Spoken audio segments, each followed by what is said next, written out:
السلام عليكم ورحمة الله وبركاته. تحياتي، أنا عبد الرحمن الشويخ، وحلقة جديدة من سبورتس بيزنس. رمضان كريم أولا، ويمكن شوية للظروف الوقت تأخرنا في حلقة الأسبوع ده. ومن الموضوعات الملفتة للنظر موضوع ابتدينا نتكلم في حضور الجمهور للمباريات. شفنا حضور، يعني العدد المفروض في مباراة المنتخب كان يبقى افضل من كده، ولكن ما كانش حضور مناسب للمباراة. النادي الاهلي خد موافقة بحضور 50,000 وطرح التذاكر لمباراة الهلال السوداني. والحقيقة موضوع حضور الجمهور للمباريات في مصر، يعني كويس ان الكرة المصرية عايشة خلال دلوقتي 11 عام دون حضور للجمهور للمباريات، لدرجة ان تشعر ان الناس نست حضور المباريات بيبقى ازاي. يعني العدد الجمهور تحول اكتر الى جمهور الكتروني، جمهور بيتابع من خلال الفيسبوك، بيعبر عن مشاعره تجاه فريقه سواء بالفرح او بالغضب. ودخلنا في حفلات التحفيل وما الى ذلك، ولكن كل ده كان بيتم من خلال الحضور المباريات. لو اتكلمنا في الامر ده من زاوية اقتصادية، ف عايز اضرب مثال في اوروبا خلال تفشي فيروس كورونا في خلال العامين الماليين 2019 2020 و2020 2021. تخيلوا الأندية فقدت 7 مليار يورو. خسائر الأندية بلغت 7 مليار يورو بسبب انخفاض عائدات التذاكر وانخفاض الأنشطة التجارية والرعاية، وحصل تأثيرات على حقوق البث التلفزيوني. خسائر عائدات التذاكر والأنشطة التجارية والرعاية، يعني عائدات التذاكر خسرت 4.4 مليار يورو. تخيل الرقم، 4.4 مليار يورو، في حين ان انت في مصر بقالك من 2012 وانت ما فيش اي حضور للجمهور. اقتصاديا ده تأثيره ايه على الدوري المصري؟ يعني ممكن انا يعني ايه عملت حسبة كده، هو السنة ممكن الاهلي والزمالك مثلا او الاندية الجماهيرية تخسر في حدود قد ايه؟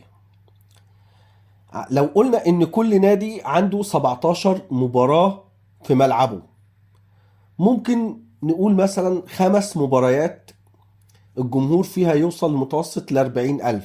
يعني 5 مباريات مثلا الأهلي والزمالك مثلا في مباراتهم مثلا مع الإسماعيلي، مع الاتحاد، مع المصري، مع بيراميدز، مع فيوتشر. يعني في مباريات ممكن تلاقي متوسط الحضور فيها يوصل ل40,000. لو قلنا من ضمن ال17 5 مباريات بس يحضروا متوسط 40,000، ممكن يزيد ممكن يقل لو قلنا المتوسط ده.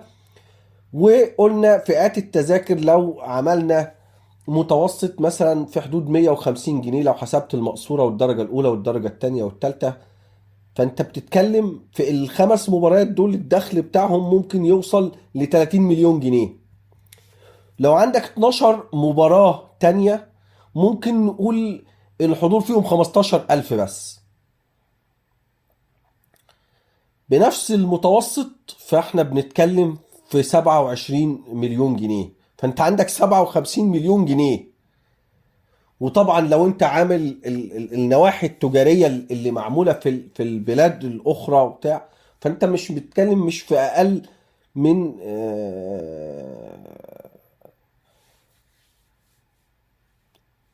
من 70 من 60 70 مليون جنيه، من 70 ل 80 مليون جنيه مثلا، يعني تقريبا كده. يعني لو انا الرقم ده حسبته 80 مليون جنيه ايرادات الزمالك في اخر سنتين اعلنوا، لو قلت لك انه حوالي 200 مليون جنيه مثلا ولا حاجة، يعني قريب من النص، يعني 40%. 200 مليون جنيه مثلا ايرادات الزمالك، الاهلي ايراداته 500 مليون جنيه، فانت برضو بتتكلم في حوالي حاجة و20% ولا حاجة، او 20% من ايرادات الاهلي، 15%. فده كل ده مفقود. قيس على ذلك أندية زي الإسماعيلي والمصري والاتحاد، والأندية دي بتعاني فعلا ماليا لدرجة إن أنت ما بتسمعش غير كلمة خسائر مالية وأزمة مالية ومفيش فلوس، ويا إما رجل أعمال بيتبرع بجزء. ما هو في الآخر الأندية دي علشان تجيب فلوس بتجيب منين؟ إيه الموارد اللي موجودة؟ الموارد معروفة: عقد الرعاية، وده أصبح أهم حاجة حاليا في مصر، عقد الرعاية، وبيع بعض اللاعبين. وطبعا يعني اتكلمنا في الزمالك وشفنا لما الرعاية مش 120 في السنة، ما حصلش فيها تحسين، فاضطر النادي يبيع لعيبة علشان يقدر يصرف على نفسه.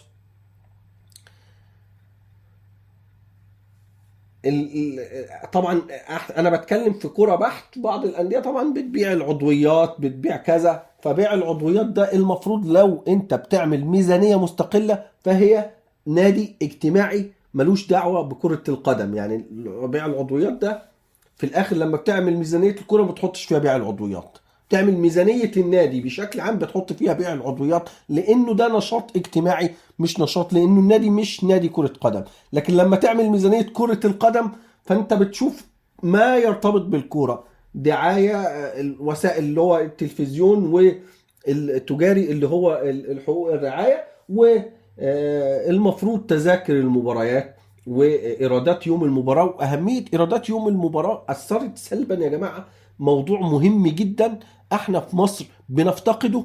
وانا شخصيا بتساءل ازاي اصلا الكره المصريه مكمله في ظل غياب مورد هام جدا. يعني تقريبا ممكن يوصل الى اكتر من 30 ل 40% من ايرادات الزمالك وفقا للسنتين اللي فاتوا، ويوصل ل 20% من ايرادات الاهلي في السنه اللي فاتت.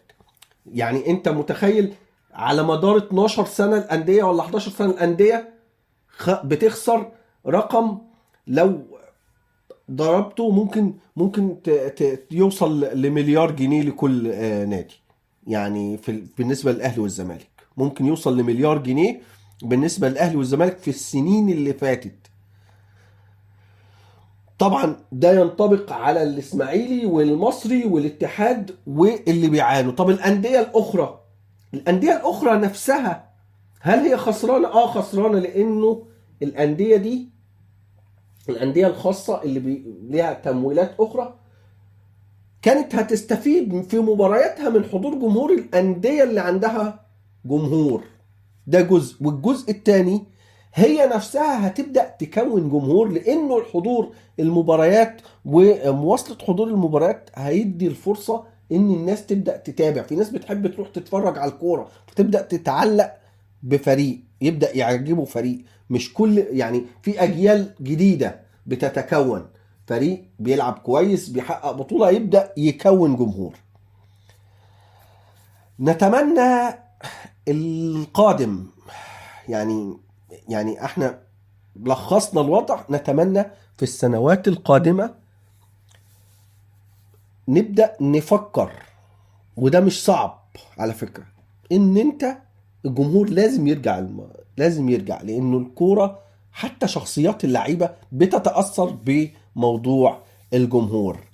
اتمنى انه السنين اللي جاية تكون افضل في خطط ونظام وإعادة الترتيب وإعادة هيكلة الكورة في مصر إن شاء الله. دي كانت حلقتنا النهاردة من سبورتس بيزنس. كنت معاكم عبد الرحمن شويخ، ونلتقي الأسبوع المقبل إن شاء الله في حلقة جديدة. رمضان كريم.